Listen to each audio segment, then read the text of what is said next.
Hello, welcome to this crash course of the Cambodian migrant crisis.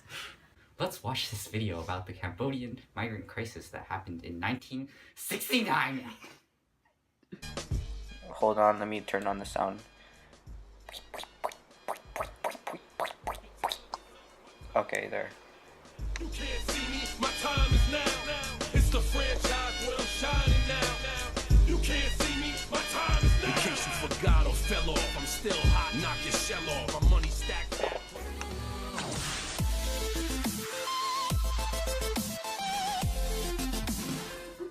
The crisis was caused by four major things: civil war in Cambodia, the Vietnam War, the US bombings, and the communist group Khmer Rouge.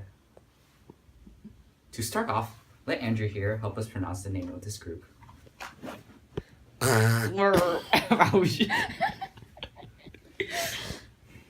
Very good. So, what happened first? What events led up to this crisis? Well, in 1966, an agreement struck between the Prince of Cambodia and the Chinese, allowing the presence of large-scale People's Army of Vietnam, PAVN, and NLF troop deployments and logistical. For the Cambodians to be forced back across the Thai border is a matter of life and death. During our recent rare visit to Phnom Penh, both Vietnamese and Cambodian officials told of serious food shortages. They said international assistance was required. North Vietnam, South Vietnam, Republic of Cambodia, Viet Cong, Khmer Rouge.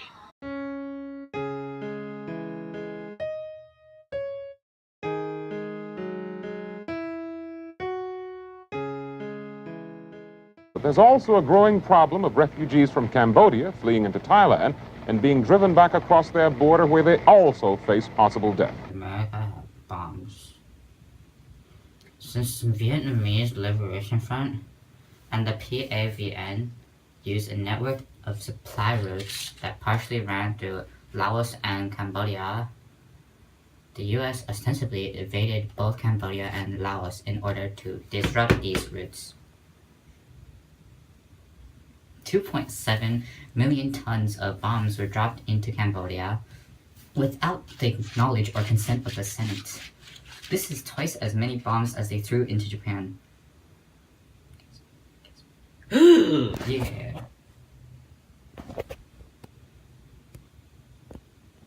Yeah. Exactly. 500,000 people died directly from the bombings. 30% of the nation was displaced. And communist group Khmer Rouge now had something to propagandize.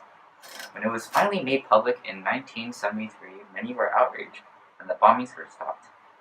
Later, in 1975, Khmer Rouge, with Pol Pot as the leader, took over and started building the country into a communist government, killing all that opposed them. They even executed or starved millions of innocents, forcing them to confess their crimes they didn't even commit. The Khmer Rouge committed tons of war crimes, and they were genocidal people. Yes. All of this caused many Cambodians to flee to seek refuge in nearby places such as Thailand. The refugee camps were typically horrible, full of violence, rape, and starvation. But it was the only choice they had.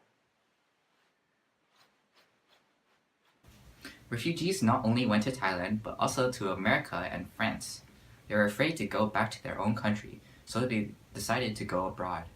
The refugees either migrated to Thailand by walking, or to America and France by sailing. It was very common to see people bribing or smuggling people in order to survive back in the unbearable time. Exactly. Exactly. Yeah. There's. And yeah.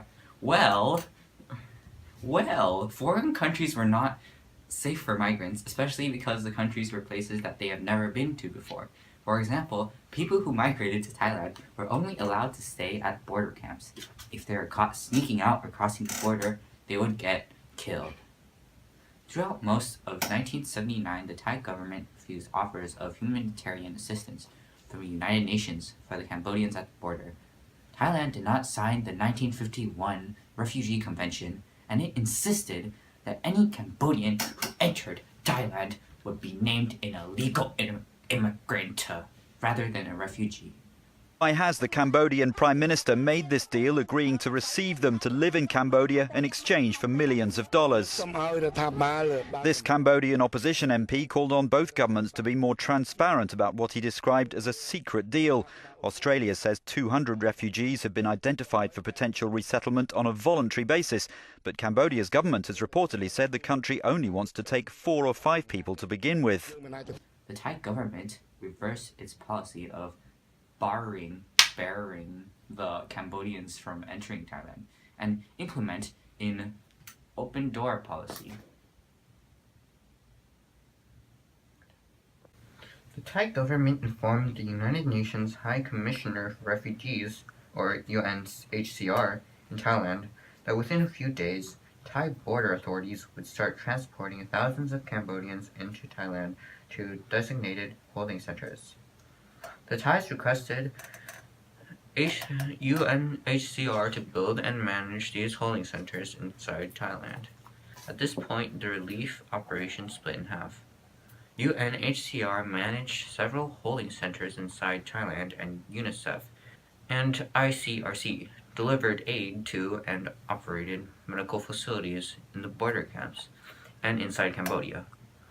The World Food Program supplied nearly all of the food aid for the relief operations, most of which could be purchased locally in Thailand.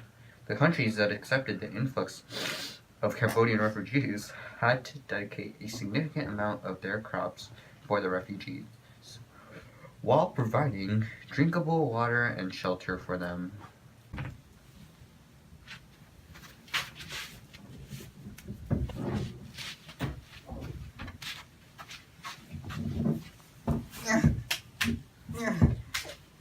Okay, so the Cambodian migrant crisis started to end in 1991 after the two contending parties of Cambodia agreed to kick Vietnam's forces out of their country.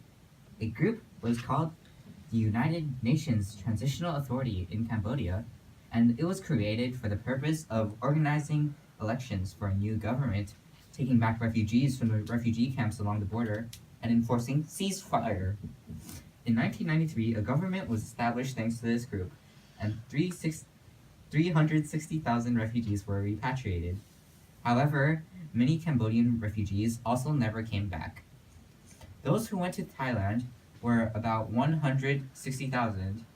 The American refugee count added up to around 153,000, and those who went to France were about 53,000.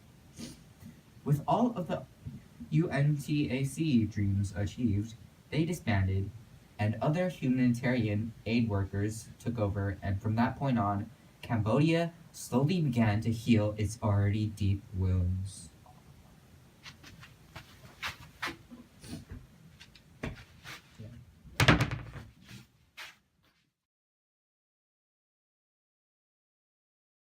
People were forced to migrate to other places, such as Thailand.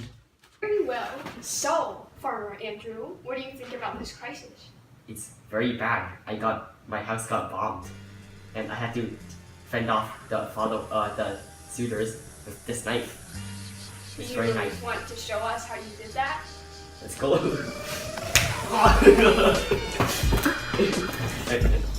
What kind of interview is this? Guys?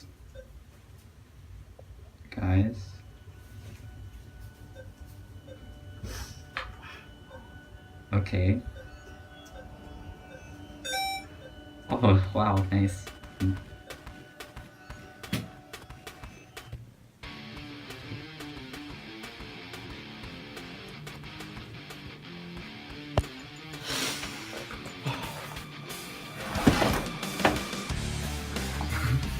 Well, what does the fox say?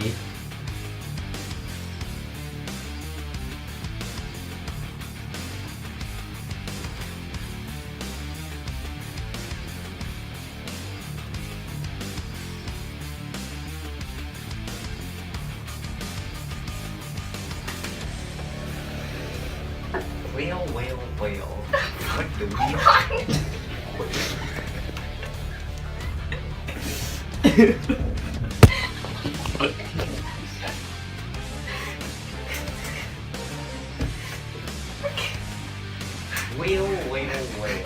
What do we have here?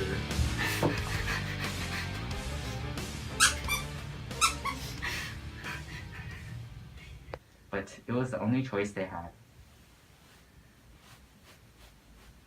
This is Joshua. Cindy.